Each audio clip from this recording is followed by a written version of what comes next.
So welcome to my home, and isn't this just a fantastic time of year? Very autumnal, and you'll always have apples available, and that's exactly what I'm going to do today for this recipe in association with Margaret's free range eggs. I'm going to dig out a very trusted recipe that I have for my rustic Irish apple pie.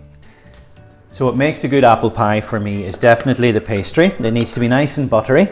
So we're going to start with flour, just plain flour. Make sure you sieve it. Wherever you have an opportunity, sieve the flour. It lightens it up, particularly for a pastry like this, which is quite delicate and needs to be that nice and buttery with the sour apples that we're going to use. So in with the flour, followed by the sugar. And this is a sweet pastry, so it does require the sugar in there.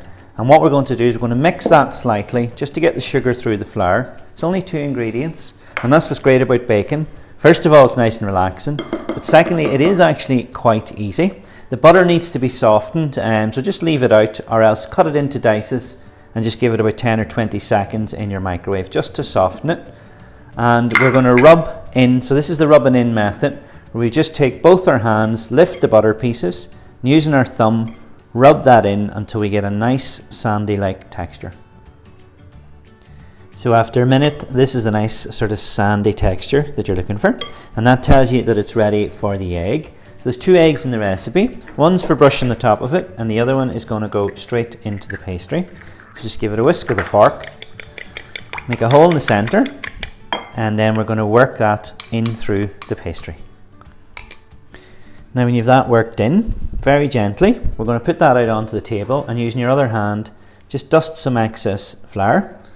Put everything out onto the table, and it'll look a little crumbly, which is what you want. And then after cleaning your hands down a little bit, another dust of flour. We're going to bring that together using both hands, and you'll see that it'll come together very quickly. So now using the palm of your hand, push down in, turn it a quarter, and do that a few times, and you'll find we'll have a very smooth pastry almost immediately. Look at that. We can use that to clean up our table. And that's a sign of a good pastry. So I'm going to rub down my hands, and that'll be ready. So when the pastry's resting, that is important. We're going to move on to the apples, and with cooking apples you just assume they're going to be sour. That's why we use the sweet pastry, and we'll put a little sprinkle of sugar onto it. But my top tip for the apples is make sure you use a vegetable peeler, and it just means you're taking less of the apple off, and spend that few minutes just going around them like that. It'll come off nice and easy. We'll do that the whole way around, about 4 medium to large size apples. Now I have the 4 of those peeled, and you'll see I didn't lose too much skin on that. So what we're going to do then is just place them on the board, cut them in half, cut them in quarter, and then we're just going to take the core out that way. And once the core is out, they're ready to slice. So core out, and we're going to slice them by keeping them in their shape like that, and fairly thin, but enough that they're going to hold enough of a presence. And we'll do that for all 4 of these apples. I have taken the pastry just from the fridge, so it's cooler now, which means I can work with it better. And I'm going to dust a good bit of flour onto the table. And the first thing I'm going to do is I'm going to take and cut about 1/3 off, because that is going to be for the top. And we're going to work with the bottom bit, just to spread it out using the palm of your hand a little bit, and to shape it round. And the reason I'm shaping it round this time is that my tin is going to be a round tin that I've prepared just by greasing, and I've also preheated the oven to about 170 degrees. And then using a rolling pin, top tip is nice and light, just let the rolling pin do the work, and turn the pastry. Don't turn the rolling pin, turn your pastry, and that will ensure that you don't get shrinkage of the pastry. So we're going to turn that adequately each time until we've stretched it out enough to fit into the tin. Okay, so I think that's rolled enough. We'll do one final check, and remember you have the depth of this as well for out there. And the easiest way to do it is to roll it back, support it in, even that bit, don't worry, in around your rolling pin, and then we're going to gently lift it up, and we're going to allow that just very relaxed. Don't worry about it falling into the corners. We're going to lift it up, support it down in. There we go. the whole way around the tin, as you can see, and we're just going to work on supporting that in. Now take a bit of excess and roll it, and that's what we're going to use. Look at that, just to shape it perfectly in and around the tin. Now that's us, and using the same little bit of pastry, if you find any sort of little holes or anything, just break a little bit of pastry into it.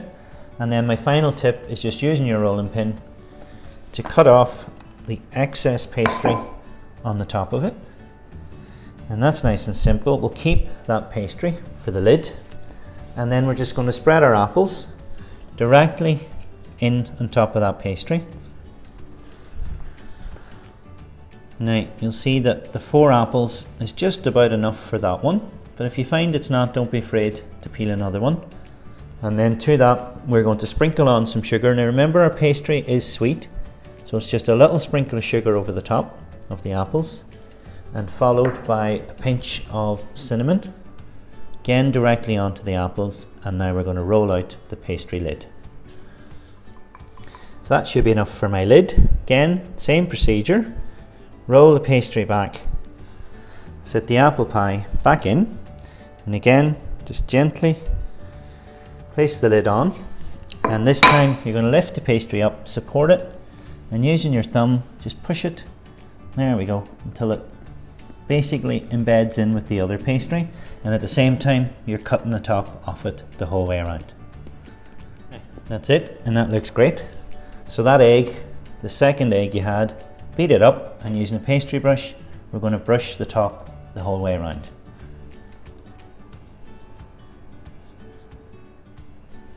Now look at that lovely glaze on there, and you can see the shape of the apples coming through. Just cut a little vent in the pastry just in the center, and that's ready for the oven at 170 degrees. Look at that. So that just brings a smile to your face, because that looks beautiful. Still burstings coming away from the sides. So all I'm going to do with that is just add some icing sugar immediately to the top of it, and that's as rustic as you get. And I can smell the cinnamon, the sourness and the sweetness. That is just absolutely beautiful. And that is my very, very simple but rustic apple pie, brought to you with Margaret's free range eggs. Enjoy.